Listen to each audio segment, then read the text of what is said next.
Tuhanmu. Yang ditanyakan apa agamamu? Yang ditanyakan siapa nabimu? Tapi dijawab sama si fasik ini Abdul Qadir semua jawabannya.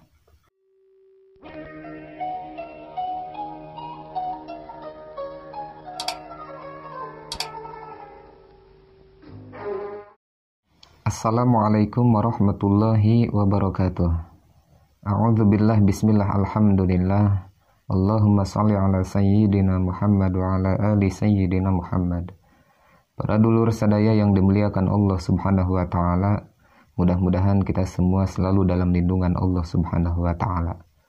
Para dulur sadaya, kalau kita mendengarkan riwayat para aulia Allah, riwayat para ulama Allah, riwayat orang-orang soleh, orang-orang yang mendapatkan ridho dan rahmatnya Allah, tentu kita tidak akan pernah merasa bosan untuk mendengarkannya. Karena apa? Kalau kita mendengarkannya melalui rasa cinta kita, tentu akan semakin indah didengarkan. Seperti di sini, masih saya akan bercerita sedikit dari kitab Manaqib Tuan Syekh Abdul Qadir Al-Jalani. Di sini ada satu manqobah bahwa di sini diceritakan ada satu orang fasik, saudara, orang fasik ya, orang yang bodoh, yang fasik, yang ya ibadahnya jarang-jarangan, boleh dikatakan dia lalai kepada ibadah. Tapi luar biasanya si orang fasik ini mahabbah kepada Tuan Syekh Abdul Qadir Al-Jalani berada di makom yang tinggi, saudara. Dia itu sangat-sangat mahabbah kepada Tuan Syekh Abdul Qadir Al-Jalani.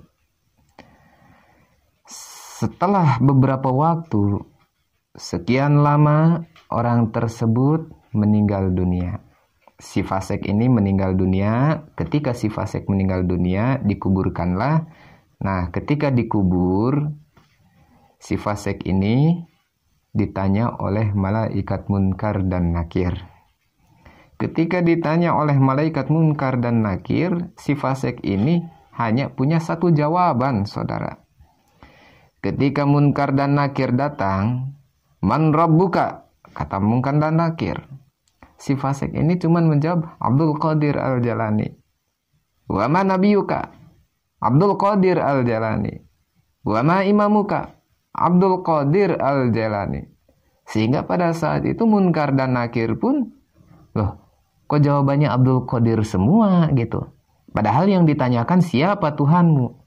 Yang ditanyakan apa agamamu? Yang ditanyakan siapa nabimu? Tapi dijawab sama si fasik ini Abdul Qadir semua jawabannya. Nah, Munkar dan Nakir tersebut langsung usulan kepada Allah, "Ya Allah, kok hamba ini yang baru meninggal ini ketika diperiksa mayitnya langsung diberi soalan, diberi pertanyaan, jawabannya Abdul Qadir semua." Kata Gusti Allah, "Kalau memang kayak gitu, sudah siksa aja."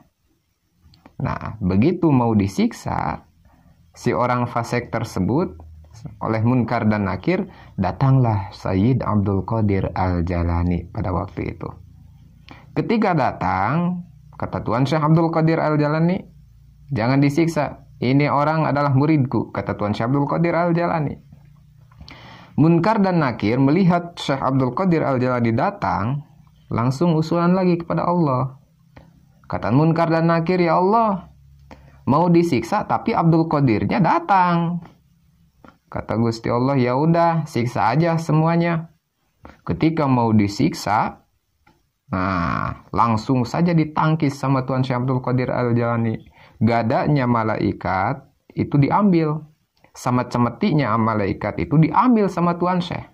Kata Tuan Syekh, "Ini gada dan cemeti ini, kalau aku pukul ke surga, maka surga akan hancur. Kalau aku pukul ke neraka, neraka pun akan hancur." Artinya, kalau aku pukulkan ke surga, surga tidak akan punya kenikmatan. Kalau aku pukul ke neraka, neraka pun tidak akan punya siksaan. Maksudnya seperti itu, saudara.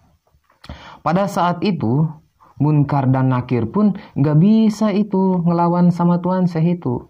Nggak bisa langsung usul lagi ke Gusti Allah Subhanahu wa Ta'ala. Kata Munkar dan Nakir, ya Allah, mau disiksa, tapi senjatanya, palunya atau gadanya sama cemetinya diambil sama Abdul Qadir.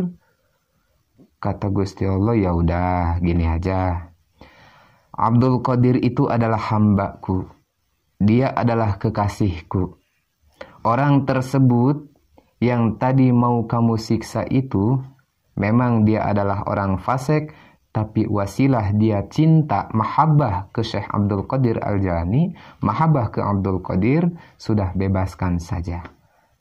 Karena apa?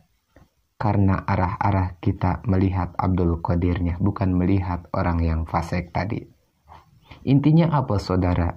Kesimpulan yang dapat kita ambil dari riwayat tersebut, ternyata mempunyai rasa cinta atau mahabbah kepada orang-orang yang diridai Allah, kepada orang-orang yang dikasihi Allah, kepada wali-wali Allah, ternyata sifatnya karomah, saudara.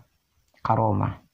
Kalau kita mahabbah kepada aulia Allah, maka kita juga akan ikut kebawa mulia oleh kemuliaan wali Allah tersebut.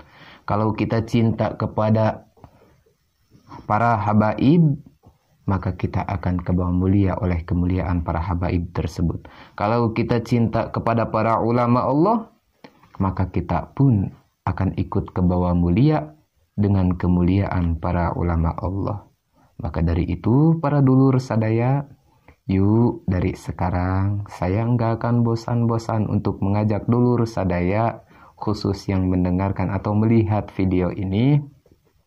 Mulai dari sekarang mah kita mah ngandelin diri kita mah pimanaeun gitu. Kita tempelkan diri kita, badan kita, kita ikuti ulama-ulama kita, kita ikuti guru-guru kita, kita ikuti guru kiai-kiai kita yang lurus, yang soleh, agar kita mendapatkan selamat dunia wal akhirat.